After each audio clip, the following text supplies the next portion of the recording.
Hey guys, this is David with Edify Arms. Today we're at Affliction Ranch in Lynchburg, Tennessee, and we're going to be taking a closer look at the Sig Sauer MPX-K chambered in 9mm. So let's get to it.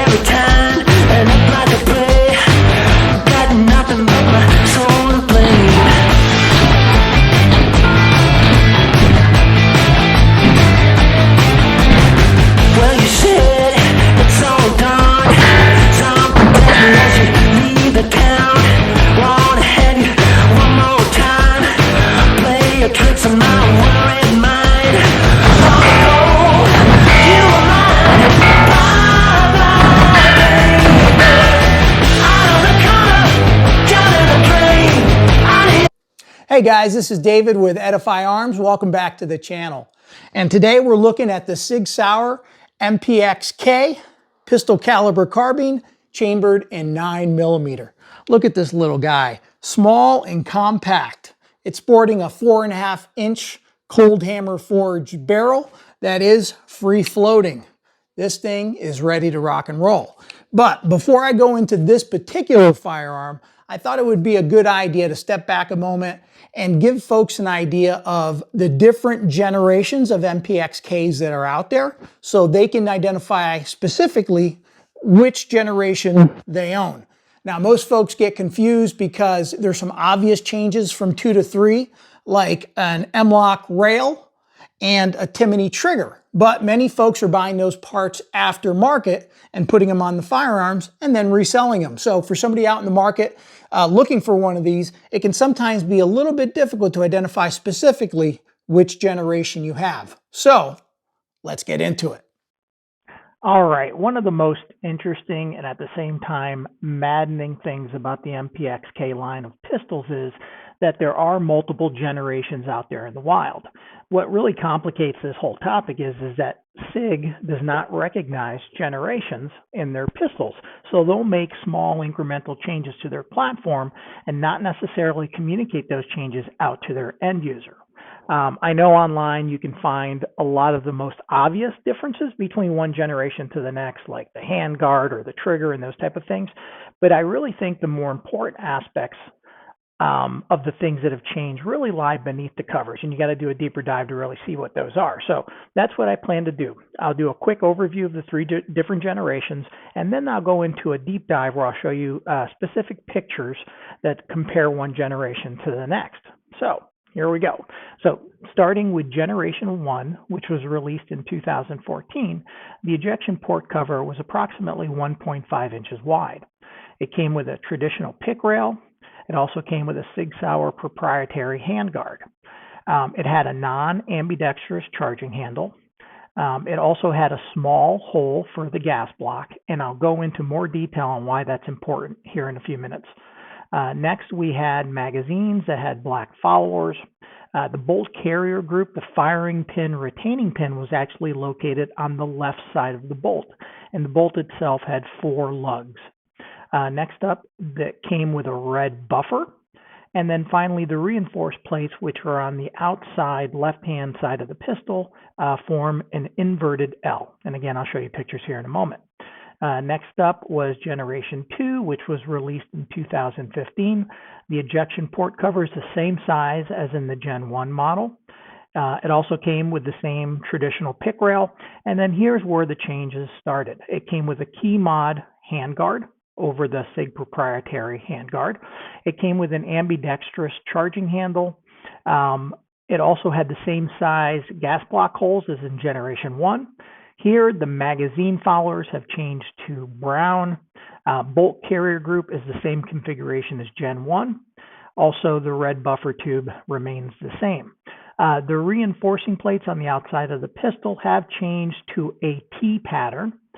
And then finally, this generation of the firearm was able to accommodate a conversion to 40 Smith & Wesson or 357 Magnum 38 Special.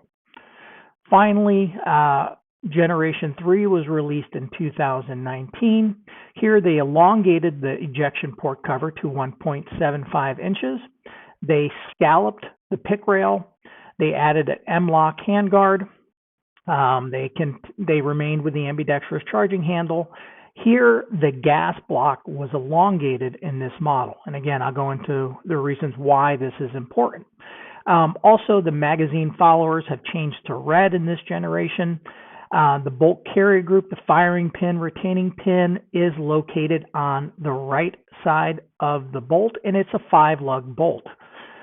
Here also you'll notice a change. It has a black buffer tube over a red buffer. And then finally, they removed the reinforcement plates and added reinforcement screws. So here you'll notice that the ejection port cover on the Gen 1 and Gen 2 is different than the port cover on the Gen 3. The Gen 2 is just a little bit shorter, coming in at probably about inch and a half, and then the Gen 3 coming in at about almost 1 3/4 inches. Here you'll see that the Generation 1 and 2 pick rail is just your standard traditional pick rail, and then on the Gen 3 model, you're looking at a scalloped rail. All right, you're going to notice a change here in the charging handle from the Generation 1 model, which was non-ambidextrous. And then in Generation 2, they introduced the ambi charging handle, and they carried that over into Generation 3. Then we have our bolt carrier group. In the Gen 1, the firing pin, retaining pin was moved from the left on Gen 1 and 2 to the right on Gen 3. Gen 1 also has a 5-lug port, and the Gen 3 has a 4-lug port. Now, one thing to call out, if you look at the Gen 1 bolt, I took this picture from the internet. So whoever's bolt carrier group that is needs to have their man card removed, because that damn thing needs to be cleaned. Some other changes you'll notice on the bolt carrier group on the Generation 1 versus the Generation 2 and 3. 2 and 3 have an elongated slot on top of the bolt carrier group, and you can see the differences here in the picture. All right, and here you'll notice that the buffer tube from the Gen 1 to Gen 3 changes. The Gen 1 is a red buffer tube, and then on the Gen 3 it's going to be black, and it's going to be a little bit different in shape. Now, when you look at the left side of the rifle, you'll see the reinforcing plates. On the Gen 1, the reinforcing plate is formed sort of like an inverted L. On the Gen 2, the reinforcing plate forms a T. Now, on the Gen 3, they completely did away with the full-size plate and now just has reinforcing screws. All right, so I saved the best for last, the gas port.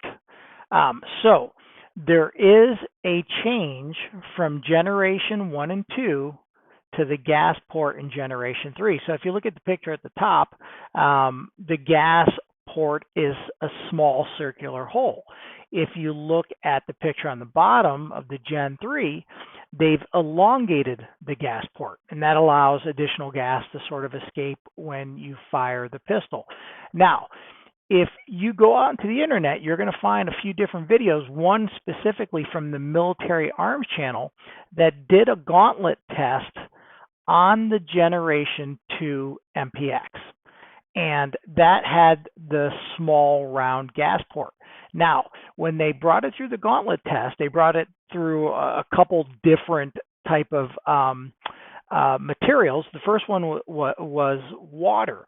And with the Generation 2 and Generation 1 models, when any water got into the barrel, it would cause something called hydrolocking, which means after you remove the barrel from water and you fire off that first shot, the rifle fails to eject that round, and you have to manually extract that round. And oftentimes the second shot will also do the same thing. And it usually takes 1 or 2 shots to clear the barrel of water. And so again, this was identified in the military arms channel. And it looks like the fix for that was introduced in the revision 3 when they elongated the gas block. The elongated gas block allowed for not only excess gas, but also excess water to expel the barrel, which ended up resolving the hydrolock issue. All right, guys, let's go ahead and take a closer look here at the Sig MPX-K. This particular one is a Generation 1, even though it has the Timony flat face trigger and the M-LOK handguards. This is a Generation 1.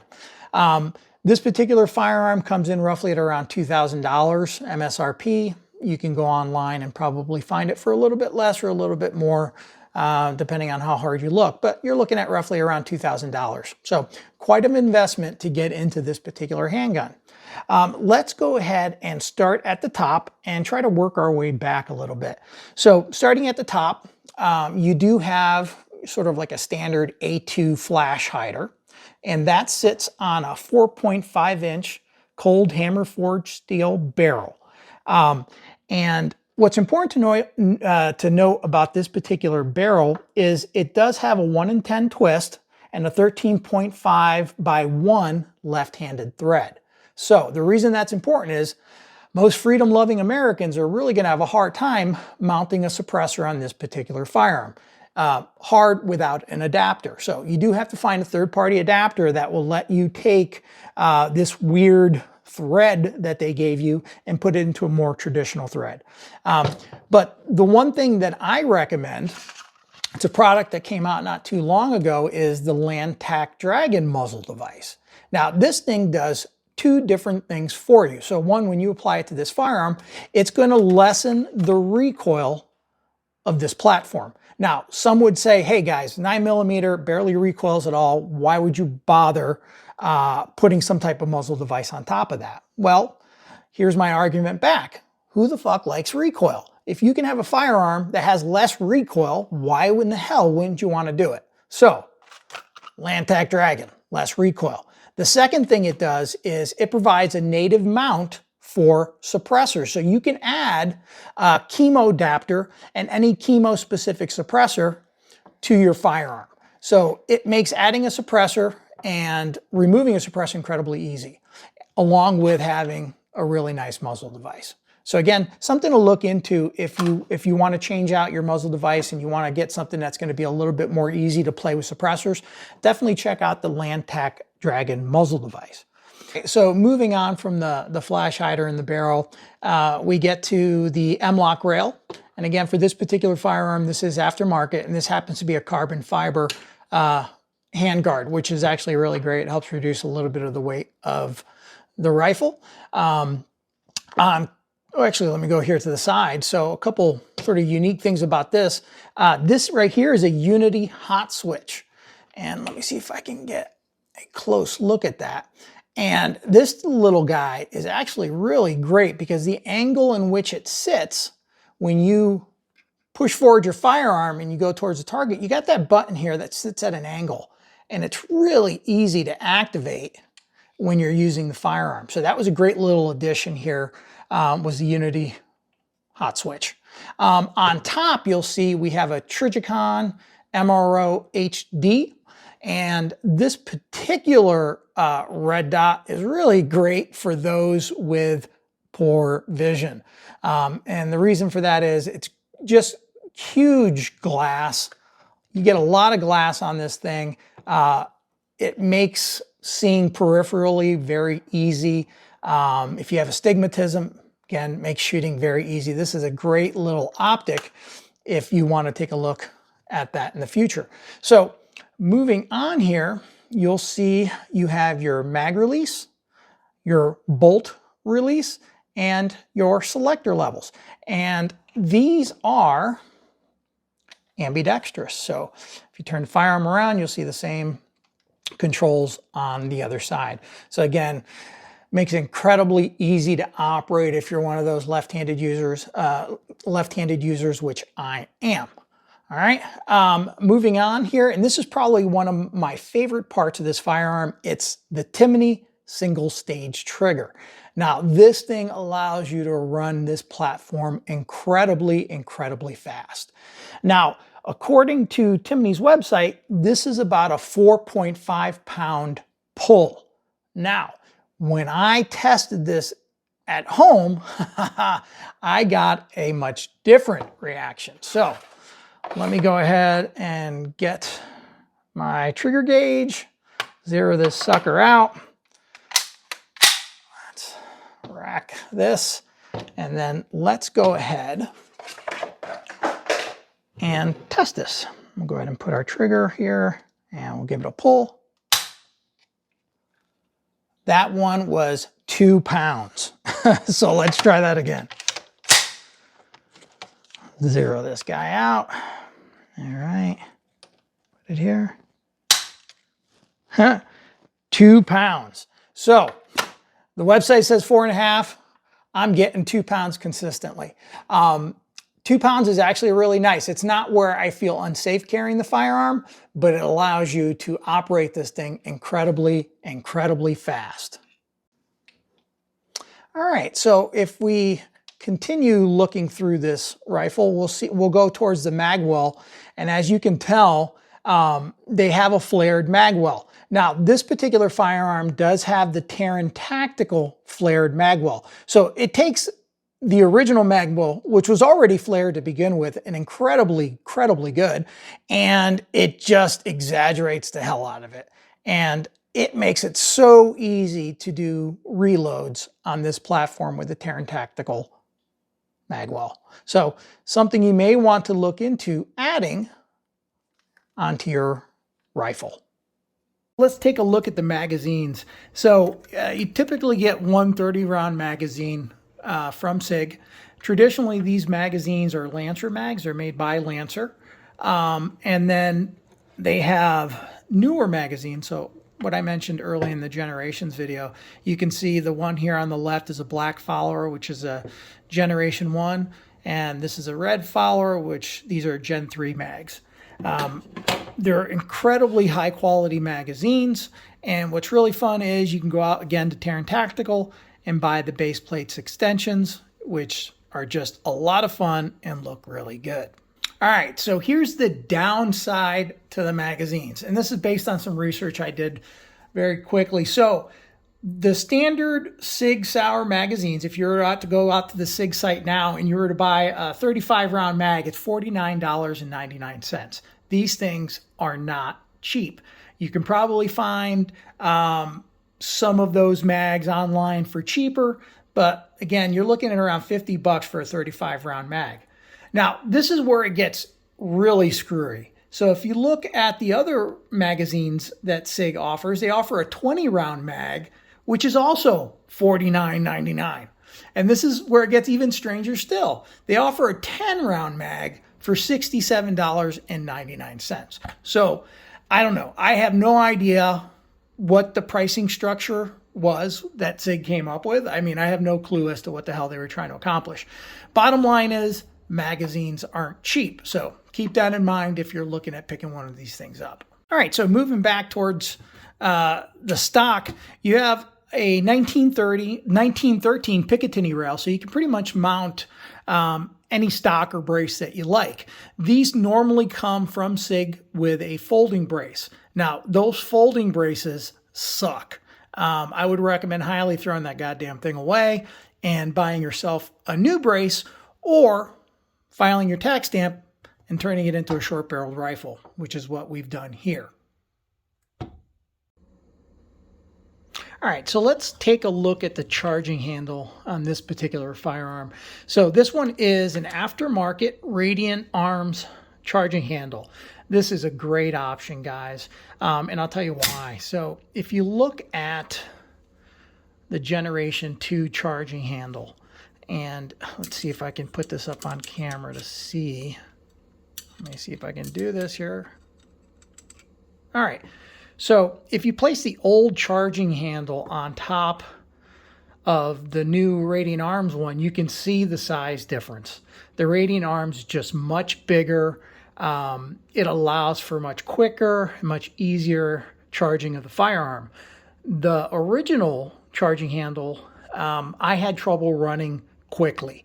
It would oftentimes get caught up if I didn't try to grab it from both ends. If I just try to grab it from one, it would lock up sometimes. So changing over to the Radian charging handle really does make operation as a whole much simpler. Hey guys, so next up I want to do a basic rifle accuracy test at about 25 yards to see what kind of groupings we can get out of this particular model. So let's take a look. All right guys, let's go ahead and do a basic rifle accuracy test at 25 yards to see what kind of grouping we can get. Again, this is sample size of 1. I am not an amazing shooter, so a lot of things can go wrong with this. Just trying to give you an example of what you might expect. All right, so here we go at 25 yards.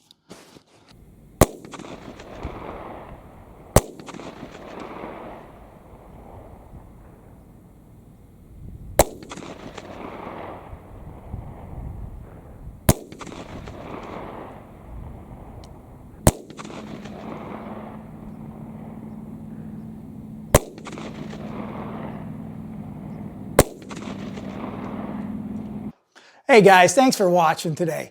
If you like the content I'm putting together, please hit like and subscribe. It helps other people to find my content out on YouTube. If you have any questions about this firearm or any others, feel free to reach out to Edify Arms. We'll be glad to help. Thanks.